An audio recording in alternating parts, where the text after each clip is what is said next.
Political science से MA किया, उस वक्त पे जो डिग्री जो है वो हाथ से लिखी जाती थी, तो नरेंद्र मोदी जी की कंप्यूटराइज डिग्री आई कैसे? सबसे पहला सवाल ये खड़ा होता है। दूसरी बात ये कि नरेंद्र मोदी जी की डिग्री जिस फॉन्ट से लिखी हुई है, ये फॉन्ट नरेंद्र मोदी जी ने 1978 में एमए एंटायर पॉलिटिकल साइंस से एमए किया, ठीक है।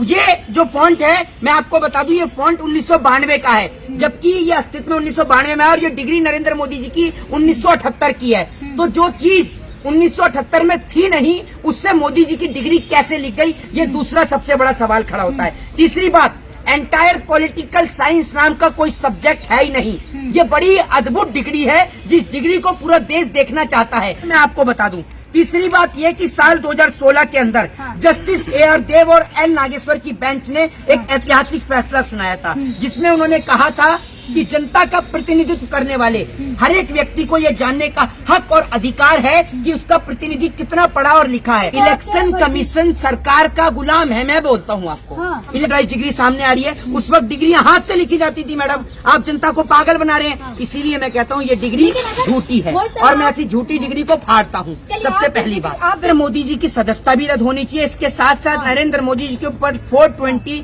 धोखाधड़ी का मुकदमे के साथ साथ इनको जेल की सजा भी होनी चाहिए। मोहित शर्मा, लगातार मोदी जी की डिग्री को लेकर बहुत सवाल उठ रहे हैं।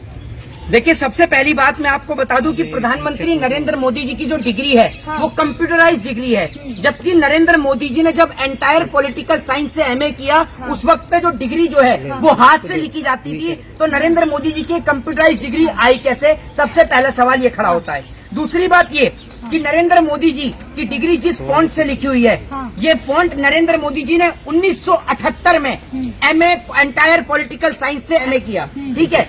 ये जो फॉन्ट है, मैं आपको बता दूं, ये फॉन्ट 1992 का है, जबकि ये अस्तित्व में 1992 में है, और ये डिग्री नरेंद्र मोदी जी की 1978 की है।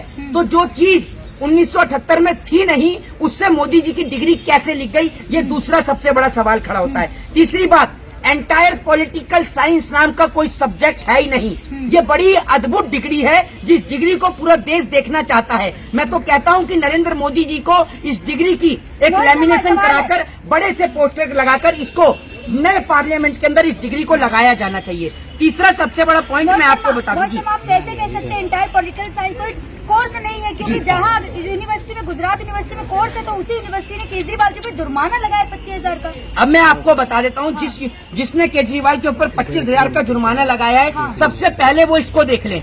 ये जो फॉन्ट है, ये 1992 का फॉन्ट है, ये मैं नहीं कहता हूँ, आप इसको चेक कर सकते हैं। ये 1992 का फॉन्ट है, जबकि नरेंद्र मोदी जी ने 1978 में एंटायर पॉलिटिकल साइंस की डिग्री ली थी, जिसमें उन्होंने एमए किया है, ठीक है। मैं आपको बता दूं, तीसरी बात यह कि साल 2016 के अंदर जस्टिस AR देव और L नागेश्वर की बेंच ने एक ऐतिहासिक फैसला सुनाया था, जिसमें उन्होंने कहा था कि जनता का प्रतिनिधित्व करने वाले हर एक व्यक्ति को यह जानने का हक और अधिकार है कि उसका प्रतिनिधि कितना पढ़ा और लिखा है, और अगर वह उससे ये जानकारी छिपाता है या फिर उसे गलत जानकारी देता है, तो उस व्यक्ति की जो सदस्यता है, उम्मीदवारी जो है, उसको रद्द किया जा सकता है। सुन लीजिए, सुन लीजिए। अरे आप या तो आप ही बोल लीजिए, या फिर मुझे ही बोलने दीजिए। आपको पता है कुछ?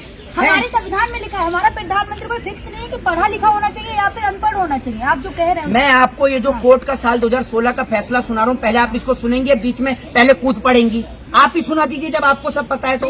अगर आपको सब कुछ पता होता ना, सुन लीजिए, इस देश की मीडिया सिर्फ मोदी जी को दिखाती है कि मोदी जी कैसे मगरमच्छ पकड़ते हैं, कैसे मोर को दाना डालते हैं। आप कभी मोदी जी से ये नहीं पूछते कि मोदी जी आप जो देश बेच रहे हैं, ये कोई आपके पिताजी को दहेज में देके चला गया था? इसको छोड़िए, डिग्री पे आइए, ठीक है।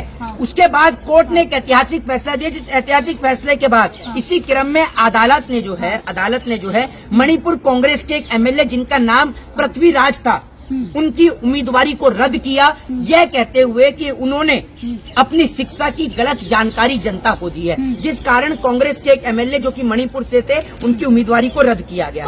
अब सवाल ये खड़ा होता है कि नरेंद्र मोदी जी की ये डिग्री, जो कि फर्जी डिग्री है, जिसका फॉन्ट 1992 का है, डिग्री फर्जी कहने वाले मोहित शर्मा। अरे यार, आप एक बात मुझे बताइए, आप पागल हो चुके हैं, आपका दिमाग खराब है। इसका फॉन्ट कब का है? इसका फॉन्ट कब का है?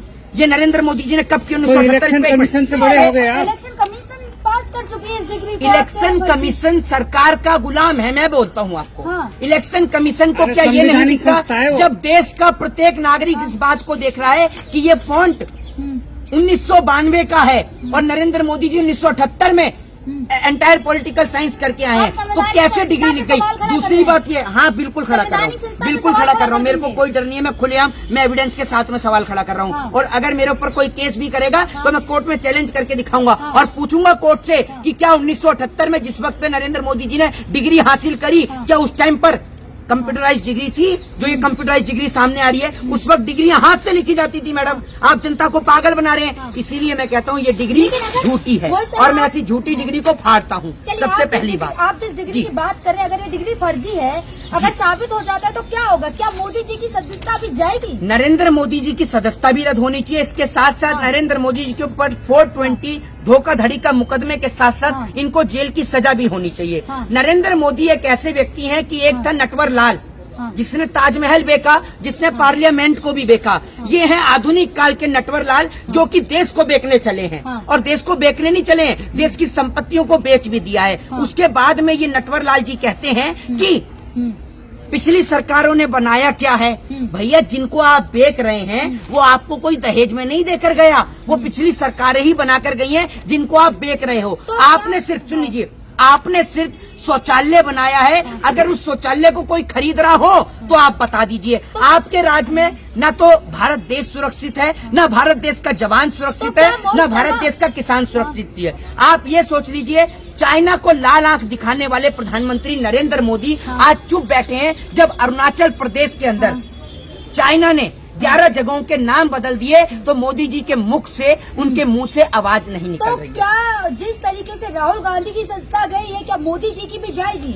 बिल्कुल जाएगी और जानी भी चाहिए, लेकिन नरेंद्र मोदी जी की सदस्यता इसलिए नहीं जाएगी क्योंकि मैं आपको एक बात बता देता हूँ। बाबा साहब भीमराव अंबेडकर ने एक बात कही है कि जब राजनीति के अंदर अच्छे लोग हिस्सा नहीं लेते तो बुरे लोग, अनपढ़ और जाहिल गवार लोग, मूर्ख लोग राजनीति का हिस्सा बनकर पढ़ी लिखी जनता को मूर्ख बनाने का काम करते हैं। और वही आज इस देश के अंदर हो रहा है। प्रधानमंत्री नरेंद्र मोदी जी वैज्ञानिकों को भी फेल कर देते हैं। जो व्यक्ति नाली से गैस निकाल रहा है, तब देश में सिलेंडर का दाम 1100 के पार जा रहा है। एक बात आप मुझे राहुल बताइए, गांधी की सदस्यता वापस आएगी जिस तरीके से वो आगे कोर्ट में जा देखिए, मैं आपको बता दूं, राहुल गांधी ने सिर्फ ये सवाल किया कि नरेंद्र मोदी जी का रिश्ता और अडानी साहब का रिश्ता क्या कहलाता है।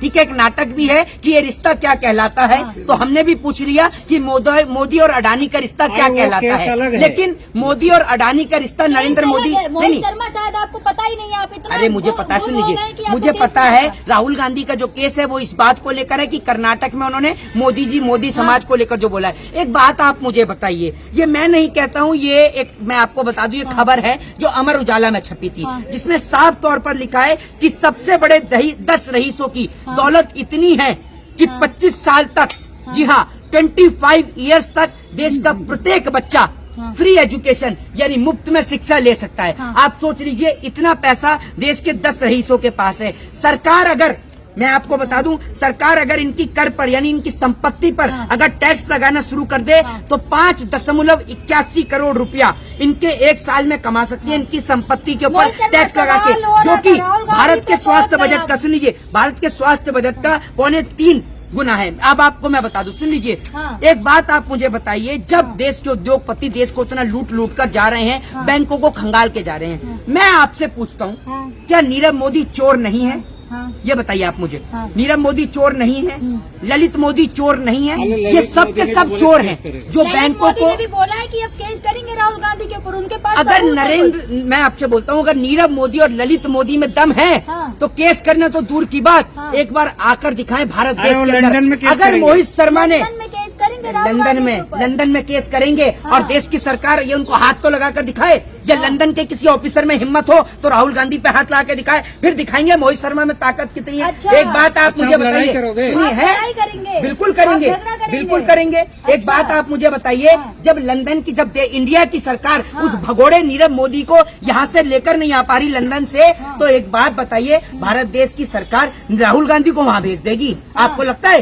हैं? अरे करे तो नीरव मोदी सुन लीजिए, कर नहीं सकते, अब चोर करेंगे चोर क्या? मौसेरे भाई सुन लीजिए, हाँ। चोर चोर मौसेरे भाई, घर में नहीं खाने को चलिए अम्मा भुनाने को। हाँ। जिनके घर शीशों के हुआ करते हैं ना हाँ। मैडम, वो दूसरों के घर में पत्थर नहीं मारा करते। नीरव मोदी खुद चोर है, हाँ। नीरव मोदी चोर है, और ये चोर था, चोर है और चोर अभी रहेगा किसी जब तक अदालत देश में का तो पैसा चोर नहीं साबित चुकाएगा। नहीं किया ना। जी नीरव मोदी ये बोल रहे किसी अदालत से मेरे को सजा नहीं मिली अभी। हाँ, बैंक का जो पैसा तुम लेकर गए हो, एक बार फिर देश में क्यों नहीं आते? भगोड़े हो हैं? उनके लोग अगर तुम हैं- अरे तो देश में तो आकर अरे दिखाओ। उनके वकील अगर केस देश लड़ की रहे हैं जनता जूते मार मार के तुम्हारा सर गंजा ना करते ना तो बात रही, आकर तो दिखाओ देश में। इसलिए मैं आपसे उन्होंने कहता बोला हूँ, कांग्रेस के खिलाफ बहुत सबूत है उनके पास। अरे तो आ जाए भाई देश में, आकर दिखाए ना सबूत। जय हिंद, जय भारत, वंदे मातरम।